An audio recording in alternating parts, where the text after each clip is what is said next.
Ô William Travassos, você não estava aqui em Belo Horizonte ainda? Você ainda estava lá em São Paulo? Quando, lá no Bonfim, na rua Itatiaia 117, o João Felipe Lolli chegou na redação, ali por volta de meio-dia, eu me lembro como se fosse hoje, de uma coletiva de imprensa do governo do estado falando que ia começar as obras do Rodoanel. Que o dinheiro de Brumadinho era a solução e que as obras seriam entregues... 26.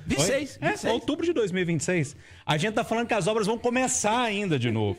E eu disse pro Lolli assim, não acredito, Lolli. Por quê? Eu falei, eles vão achar uma cobrinha em algum lugar, uma cobrinha verde, amarelo, que ninguém sabe que é, e vão parar a obra. Mas não precisou da cobrinha, não. Os próprios prefeitos resolveram parar a obra. Bom dia pra você. Bom dia, Júnior Moreiro. Bom dia, os ouvintes da Itatiaia. Bom dia, bancada. Aí eu tenho medo, porque daqui a pouco eu falo da história do mimizento, como eu usei ontem. A turma fez um corte e colocou lá no YouTube. William Travassos fala sobre a política ambiental, desse monte de mimizento. Da audiência tá bom. Mas da audiência tá bom, é ótimo. Mas olha, acho que a gente tem esse problema da questão ambiental, isso é fato, né? O Edu, primeiro eu queria entender quem é o prefeito. Você tá falando do Calil, é isso? O Calil, para eu entender. É o tipo de político que grita e não resolve. Grita e não resolve. E vocês continuam com as mesmas figuras nesse cenário político de Minas Gerais, que a gente precisa entender quem está contribuindo para a cidade e quem não está jogando contra, né? Mas a gente continua, por questões emocionais, votando e tendo o mesmo resultado. Bom, em relação ao anel, primeiro em função do que eu falei no Itatiaia agora, que a gente tinha um problema na pista ali, que já estava rachando, estava precisando de manutenção, eles começaram a fazer a pavimentação no anel. Então, que bom, fico feliz com isso. Fica uma recomendação, mostrei ontem no Itatiaia agora um motociclista que estava na pista da direita, acertou uma poça de óleo, foi para o chão com a esposa, graças a Deus não se feriu, e falta pintar as faixas. O problema dos caminhões... É fato, a gente tem um volume enorme aqui, mas o caminhão não é um vilão da sociedade. Ele é mais um ingrediente, ele é a ferramenta importante para levar tudo que você tem aí na tua casa veio através do caminhão. Então a gente precisa pensar a cidade. O que me incomoda um pouco, e aí eu provoco o Marcelo e o Eduardo, porque...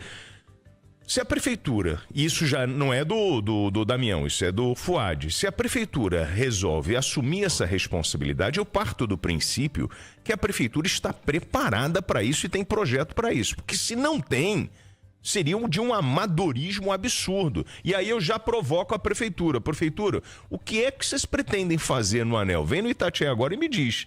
Porque só pegar a responsabilidade e não mudar a estrutura do anel, com investimento em passarela, iluminação, sinalização e toda a coordenação do trânsito, não vai adiantar nada. Sai do governo federal, vai para a prefeitura e não resolve.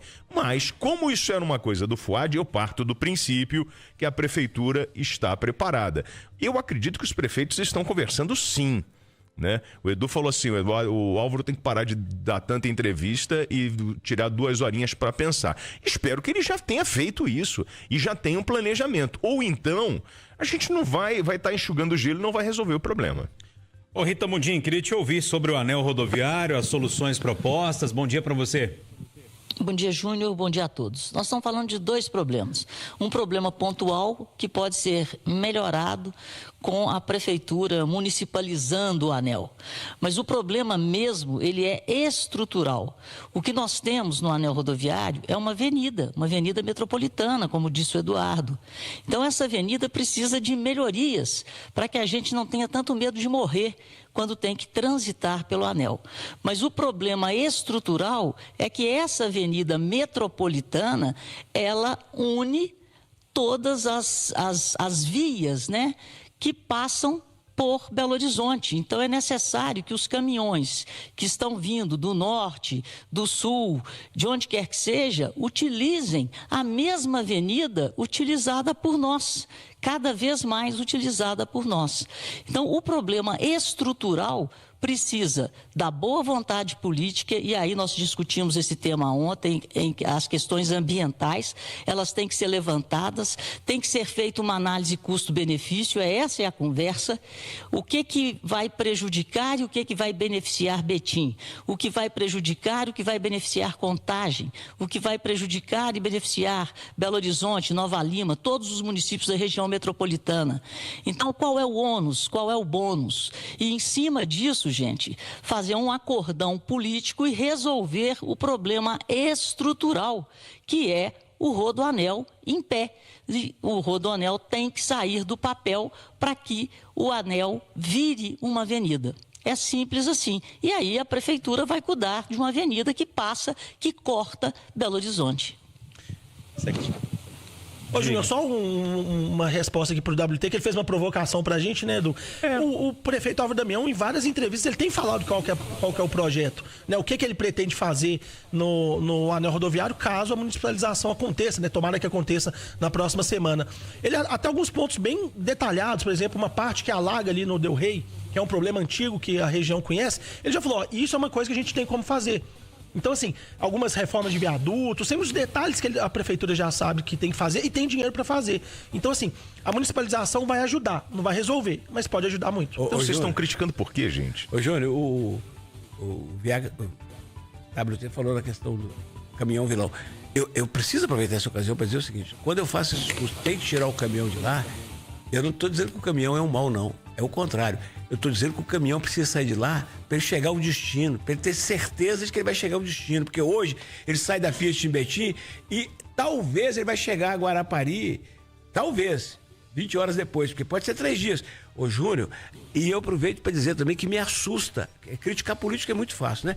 Me assusta a ausência das forças produtivas do Estado. Eu vou falar aqui da FIENG, mas eu quero citar a Fiat, dessa gente que é interessada direta, sindicatos transportadores, o presidente da CNT é um mineiro, Wander. Essa gente tem que entrar de sola no Rodoanel, Júnior, porque ele não é só segurança no anel, ele é logística.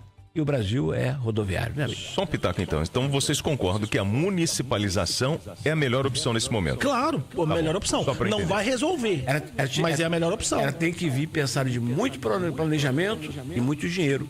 E só para deixar bem claro, gente, o anel rodoviário é uma rodovia, né? Então, quem está de intruso lá são os carros. Não são os caminhões, não. A gente precisa pensar nisso também. Bem lembrar. O Júnior está defendendo a Tirem os carros. aí, né? Não, mas é a pura verdade. É uma rodovia. O anel rodoviário não é uma avenida. Oi, Rita. Esse é o problema estrutural.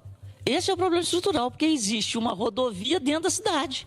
É quando a gente passa no município, qualquer município que uma rodovia cruze, o que a gente tem? Redutor de velocidade e quebra-mola a cada 500 metros. Nós vamos colocar quebra-mola no anel rodoviário inteiro e redutor de velocidade?